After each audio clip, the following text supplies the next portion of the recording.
Agora, a Bíblia lida e explicada com Alain Amorim. Para quem quer ouvir a Palavra de Deus de forma simples e compreensível. Olá, querido ouvinte, querida ouvinte. Estamos de volta com mais um programa, a Bíblia lida e explicada. Eu sou o pastor Alain Amorim. Nós continuamos o nosso estudo no Evangelho de Lucas, no capítulo 17, hoje estudando o segundo trecho, dos versículos 11 ao versículo 18. Acompanhe comigo então a leitura da bendita Palavra de Deus. De caminho para Jerusalém, passava Jesus pelo meio de Samaria e da Galileia. Ao entrar numa aldeia, saíram-lhe ao encontro 10 leprosos, que ficaram de longe e lhe gritaram, dizendo: Jesus, mestre, compadece-te de nós. Ao vê-los, disse-lhes Jesus: Ide e mostrai-vos aos sacerdotes. Aconteceu que, indo eles, foram purificados. Um dos 10, vendo que fora curado, voltou, dando glória a Deus em alta voz, e prostrou-se com o rosto em terra aos pés de Jesus, agradecendo-lhe. E este era samaritano. Então Jesus lhe perguntou: Não eram 10 os que foram curados? Onde estão os 9? Não houve, porventura, quem voltasse para dar glória a Deus, senão este estrangeiro? E disse-lhe: Levanta-te e vai, a tua fé te salvou.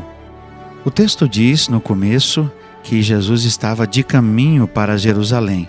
Esse é mais um lembrete de Lucas, que nós estamos aqui vendo e ouvindo histórias de Jesus no contexto da sua viagem, da última viagem para Jerusalém, onde ele finalmente seria então preso e seria levado à cruz. Nesse caminho, Jesus aproveitava, como nós vimos, para ensinar e também para ministrar. Certamente havia lugar no coração do Mestre e havia tempo para ser misericordioso, para exercer a sua costumeira misericórdia. Jesus, então, como nos diz o verso 11, passando pelo meio de Samaria e até de Galileia, ele estava ali entre um caminho e outro. Certamente o caminho para Jerusalém, embora pudesse ser feito numa linha reta do norte para o sul, isto é, da Galileia para a Judéia lá embaixo, certamente Jesus estava fazendo de tal forma que ele passasse por vilarejos, por lugares em que ele pudesse mais uma vez ensinar, ou pela última vez, melhor dizendo, ensinar e levar alguma ministração, alguma cura, como é o caso aqui.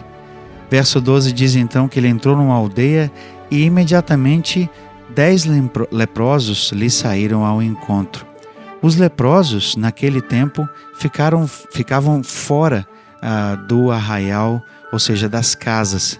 Eles não podiam se aproximar das pessoas, eles não podiam se aproximar de sua família, eles ficavam muitas vezes perto da porta de entrada da cidade, né, para ali receber algum alimento, para que alguém pudesse colocar em algum lugar algo que servisse para eles, e então quando a pessoa se afastava, eles apanhavam o que foi levado para eles.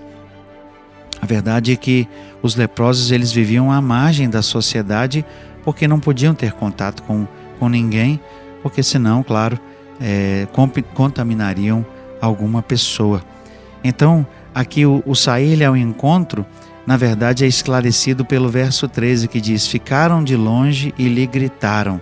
Ou seja, eles viram Jesus, se aproximaram um pouco, mas ainda de longe começaram a gritar: Jesus, mestre, compadece-te de nós. Talvez eles já tivessem ouvido que Jesus era uma pessoa misericordiosa.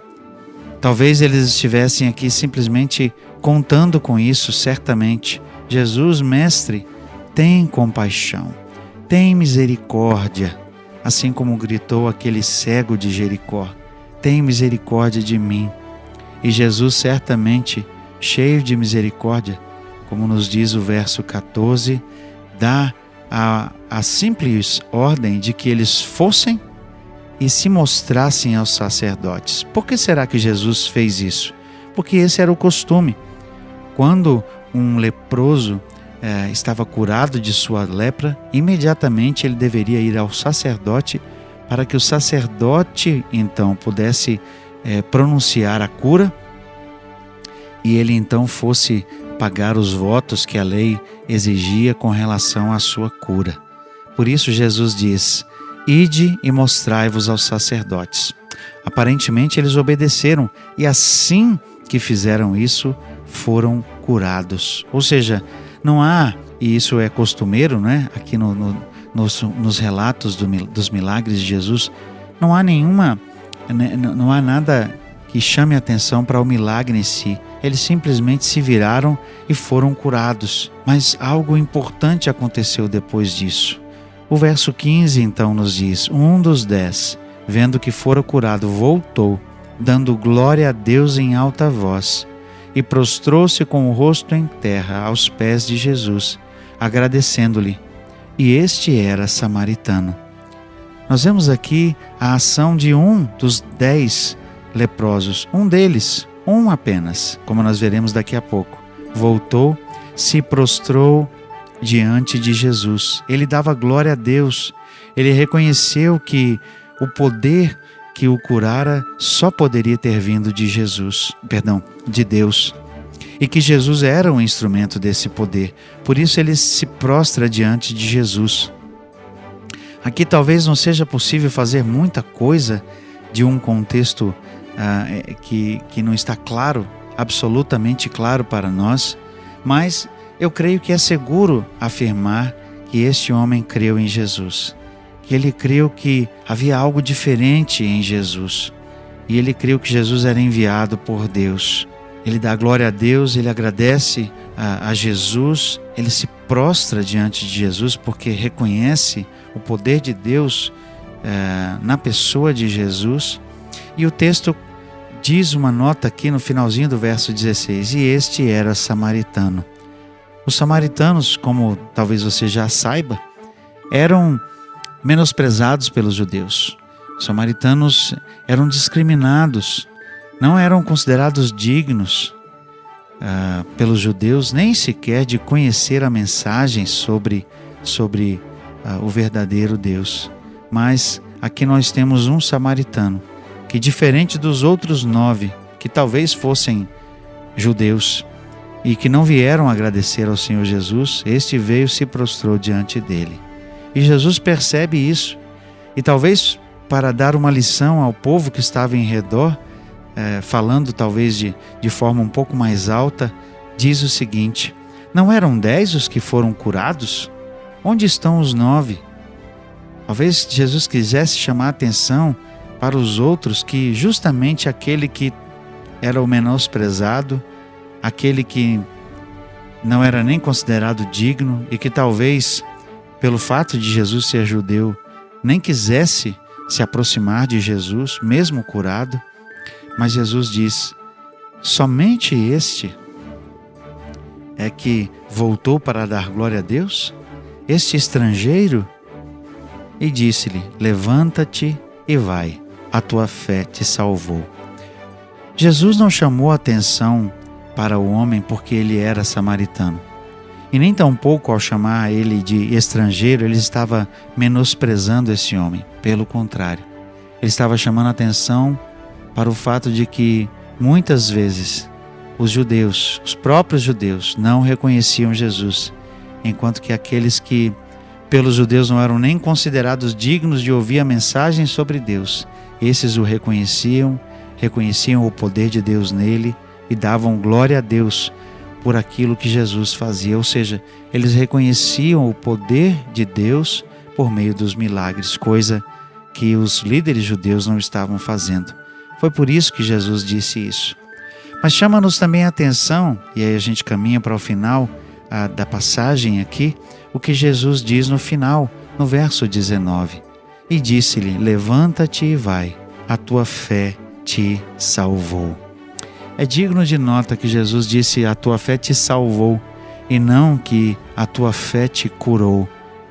É porque, na verdade, a cura era um instrumento. A cura não era o objetivo principal de Jesus. Por isso eu creio que este samaritano creu em Jesus e ao prostrar-se diante dele, estava na verdade reconhecendo a divindade de Jesus. E é por isso que Jesus diz: a tua fé te salvou.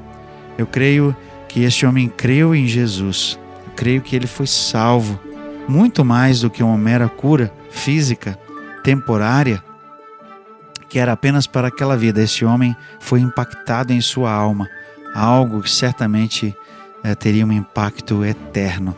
Vai, a tua fé te salvou. Aquele homem creu para além do milagre. Aquele homem creu em Jesus. O milagre foi o meio. O milagre simplesmente demonstrou o fato de que Jesus era quem ele dizia ser. Ele era o Filho de Deus. E este homem creu nisso. Chegamos ao final de mais um trecho. No nosso próximo encontro, teremos mais uma passagem, ou a continuação da passagem seguinte de Lucas capítulo 17. Até lá, que Deus abençoe a sua vida. Acesse agora nossa plataforma e baixe os podcasts www.rede316.com.br. A Bíblia lida e explicada com Alain Amorim.